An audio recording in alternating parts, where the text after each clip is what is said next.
We finished off talking about public goods and private goods, and the ranges in between a pure public good and a pure private good. Now, one of the things that I want to emphasize is that when we think about the economic impact or the impact of economic activities on the environment, that environmental quality is essentially a public good. Now, what I mean by that is if you clean up, for instance, water quality for one person, you do it automatically for everybody else. And that's because environmental quality is a public good, and so it's non-rival and non-excludable. So if you clean up the environment for one person, you do it for everybody in the community. Now, what's also important here is that private markets are likely to undersupply public goods relative to what would be an efficient level of supply of those public goods, and this is true because exclusion is not possible with respect to public goods. Now, we're going to illustrate this using an example of an environmental pollutant on a lake. And we're going to actually illustrate this using a market model, or a way of thinking about this from the perspective of supply and demand, or marginal costs and marginal benefits. Now, this looks like the start of a traditional supply and demand diagram. What's different about this diagram is that we're going to label that quantity axis as the reduction in pollution. So the further from you are from the origin, the more the reduction in pollution and the better the environmental quality. Now, what's true in these circumstances is that the marginal cost of cleaning up an environmental pollutant actually increases the more of it you reduce from the environment. That is to say, it just gets harder and harder and harder to clean up the environment the cleaner the environment already is. Now, let's suppose that this is a marginal cost of cleaning up water on a lake, and that there's two people who live on that lake. Let's call them household A and household B. And let's suppose that household A has a demand for the reduction in pollution that looks like this curve, dA. So that first demand curve is simply what the person in household A would be willing to pay for a reduction in pollution. Now, for household B, let's suppose that their demand curve, or their willingness to pay for a reduction in pollution, looks like that second blue line that I've drawn. There's two things that are important here. First is that the demand curve by household A is below the demand curve for household B. And second, the demand curve for household A is everywhere below the marginal cost of cleaning up the pollution. What this means is that household A will have a demand for a reduction in pollution equal to 0.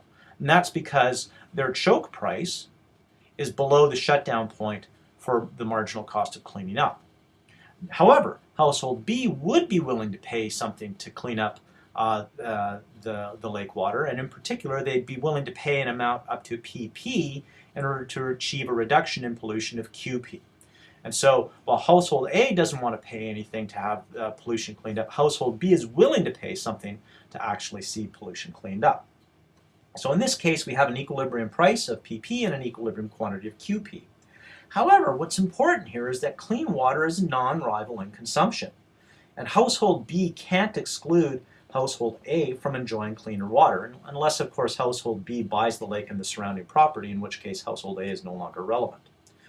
But if household B pays to have some of the water cleaned up, or pays to have the water cleaned up, household A will benefit from it as well. But household A will not pay for it. When that happens, when someone benefits without paying for something else, we call that free riding. And free riding is simply benefiting from the actions of others without paying. Now, what's important here is that many people are unwilling to pay for their share of a public good. They free ride on the activities of others. And so private firms will have difficulty in covering their costs if they go into the business of supplying public goods. So what's going on here is that the firm is providing these public goods and paying for the cost of it, but because of the nature of this public good, it's non-rival and non-excludable, there's going to be some who free ride on the activities of the firm, and the firm, in response for that, will say, well, if we're not going to be paid for the provision of these public goods, we're not going to supply them anymore. The same kind of story applies in the example that we just looked at with the households, where household A would benefit from the actions of household B, but household A wouldn't pay for any of that. Now, what that does is it leads to an under-provision of public goods. Because of free riding, homeowner A may underpay relative to their willingness to pay. In particular, they're not going to pay anything. And they might hope that other homeowners, in particular household B, might contribute and might actually pay to clean up the water. But if everyone had that perspective, then what you have is a race to the bottom. In particular, if everyone underpays or chooses not to pay for the provision of the public good, then the equilibrium reduction in pollution would be less than QP. So think back to household A versus household B. So household A isn't going to pay for this, but they're going to benefit from it. And household B is sitting there thinking, well, hey, wait a minute. Why am I going to pay to clean up this water and benefit from it when household A is benefiting from it but isn't paying for it. I'm not going to let them free ride on my actions, and so I'm not going to pay for the cleaning up of water either.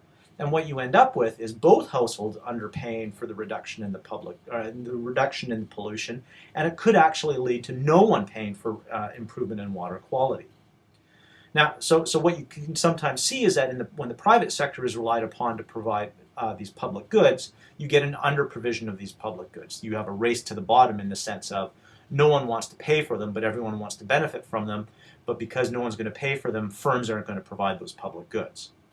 Now, we can get around this by accounting for what we call social demand for reduction in pollution. In particular, if we go back to this diagram and we redraw this so that we actually come up with a demand curve that represents the preference or the willingness to pay for reduction in pollution for both household A and B together, we can see that there's actually a solution where both households would pay and both would benefit. In particular, if we draw the aggregate demand curve for reduction in pollution, it would be this darker blue line along household B's demand curve. And then once you hit the point where household A has a willingness to pay for some reduction in water, you go to a steeper line. And so this darker blue line represents the aggregate demand for reduction in pollution. It's simply household B's demand curve up to this point, and then it's household A and household B's demand all along there. Now, when this happens, what we do is we focus on the intersection of that darker blue line with the marginal cost of cleaning up. And if we do that, what we would see is that we'd have a higher price and also a larger reduction in pollution. This would be the socially efficient thing to do as opposed to the privately efficient thing to do. And so we end up with a new price and a new reduction in pollution that reflects the preferences of both household A and also household B. Now, this isn't always easy to achieve. In fact, household A may still say, well, we don't want to pay. We think that we are not going to get any benefits from it, or the benefits aren't going to be large enough for us, so we're going to underpay. We're still not going to pay. And so that solution may not actually become feasible. However, the way around that is to recognize that there's different strategies to getting over that whole free riding issue that we talked about. Because essentially, household A saying we're not going to pay is them free riding. Different ways to deal with that free riding are to do things like apply social pressure. So for instance, household B might go to household A and have a conversation with them to say, well, you know, we're willing to pay for this and it's going to clean up the lake for everybody and you're going to benefit from it, so don't you think you ought to pay for something? Another strategy might be to merge both of those households or the larger community into a single form and have them internalize that positive externality of the reduction in the pollution. In the cottage country part of Ontario, you sometimes see this where you have lake associations where they try to act collectively rather than individually, and that single entity then has a way of trying to coordinate the actions that create these positive externalities and reductions in pollution for the benefit of everyone. Now, more broadly than this, we also see compulsion being used to deal with free riding. Governments may dictate a solution, and sometimes you have self-evolving organizations where, for instance, producer organizations get together and they have a checkoff program, and those checkoff programs are made mandatory because they know that if it's not mandatory, that if some producers contribute to the checkoff but not everyone does, then some producers will free ride on the actions of others. And lastly, another way to deal with this free riding issue is through privatization. And so it could be that you monitor water use using meters, or different types of strategies that allocate property rights over the water that people have access to in the case of the lake example, but more generally try to allocate property rights to individuals over goods that are otherwise common property or a public good, and then allow the marketplace to sort out what people are willing to pay. We'll talk about a couple of examples of how these approaches to dealing with free riding are used in actual situations and try to illustrate this with some concrete examples in class on Friday. It's a short video for today, but we'll see you in class later.